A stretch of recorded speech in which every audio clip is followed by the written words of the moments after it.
So doing this project actually has given me a huge pile of these, which are small metal parts that are rusty and oily and need a jolly good clean and a de-rust before they can be used. And I think this is a common problem when people are restoring stuff. So you have a lot of rusty metal parts. So how do you clean them? Well, there's a whole load of different ways, from things like evaporust and tumble cleaning and vibration cleaning. So there's a whole range of things we could use, and one of the ones I'm not going to use is a wire brush and do each one by hand, because that would just take forever. So what I plan on using is this one. I quite like the look of this. It is salt and vinegar, and I liked it because it really was innocuous. There's nothing dangerous about that. You're not using vicious acids or anything like that. You're not using horrendous chemicals. So I clearly liked that quite a lot, actually. So this is the methodology that I'm going to use to clean these parts. Okay, there's our vinegar and salt, and it's just white vinegar, which is 5% acetic acid, and a couple of teaspoons of salt is 400 millilitres of vinegar. Now, when people use this stuff, what I've seen them do is put it into trays and give it a good scrub over or a brush over to try and remove the rust. But I've also seen this thing, and this is really easy to do. It's a vibration dryer.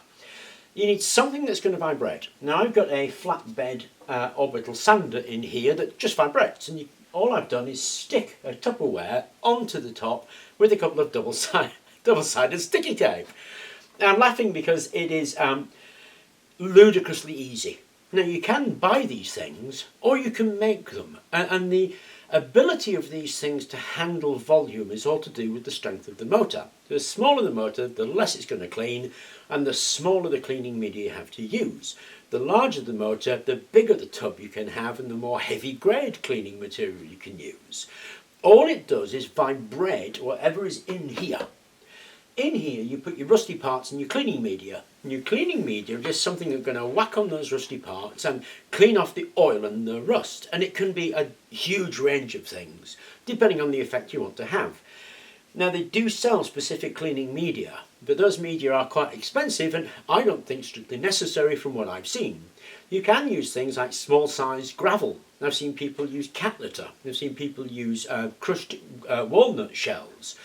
You can also buy rock tumbler stuff, which is basically carborundum. If you have a carborundum sand, it does really, really well. Ordinary sand will do it. What I've got is a bit of glass frit. What it does is the heavier grade, the more it will clean because it knocks particles off. The finer the grade, the softer the material, the more likely it is to polish.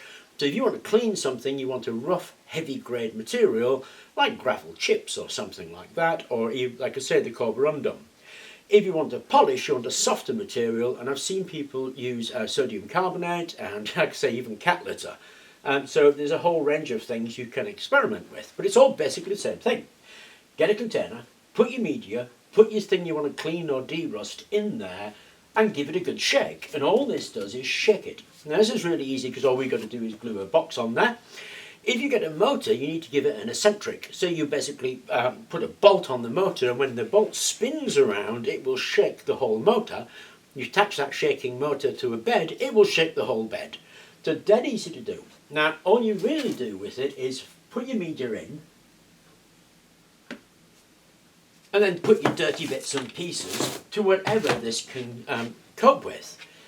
Now I loved this, and this could be done wet or dry. Now immediately it made me think, hang on a sec then, let's try it with this mix and with the cleaning media and see what happens. So that's exactly what I'm going to do. I'm going to throw some of these dirty bits in here, add a little bit of that, and give the whole thing a shake.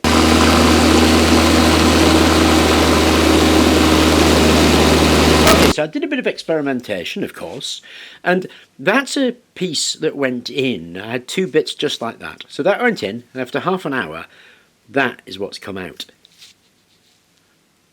That's almost magical. That's incredible. So it's doing a beautiful job, actually. Here's the tray of them, and as you can see, they're cleaning up just marvellously. I mean, they went in oily, dirty, greasy, rusty, and they're coming out just fantastically. That's 30 minutes. So you might notice, actually, I changed the bead.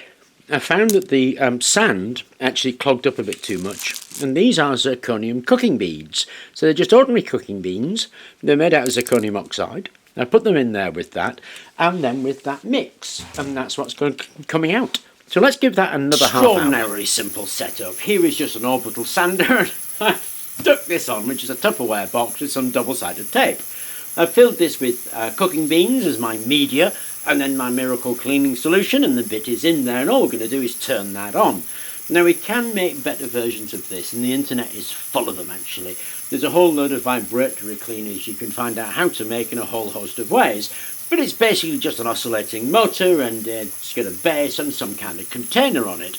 The container can be as large as you want. If it's larger for bigger pieces, well, you need a stronger motor. Anyway, let's turn that on and see how it does.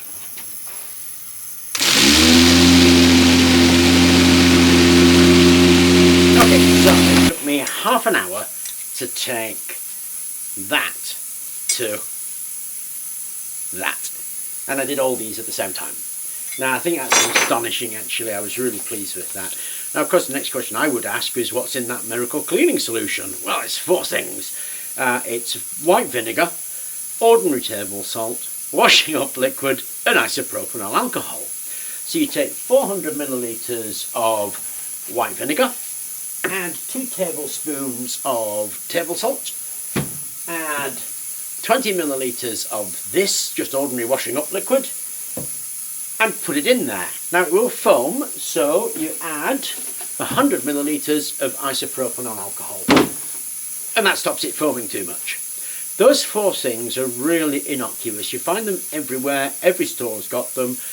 Pop them into that vibratory cleaner and it'll do that job on them, or at least that's the job I got from it. And I must admit, I've got such a lot of cleaning to do. I was so pleased to do all of that in one go. Now those vibratory cleaners, like I say, you can find instructions on how to build them anywhere. They're very dependent on the media that you use. So if you're going to take off paint, you're going to need a hard media like I say, ruby sand, agate sand, carborundum, something like that. If you're going to polish it, use something soft like soda, something like that, or glass frit, which is one of the things that we used. You can use just ordinary gravel chips. We used cooking beads, baking beads, zirconium oxide. It's quite hard, and it did an awesome job, but it's certainly something to play around with, and I found the cleaning solution to work extremely quickly. Anyway, I thought I'd share that with you. I hope you enjoyed the video, and thank you very much for watching.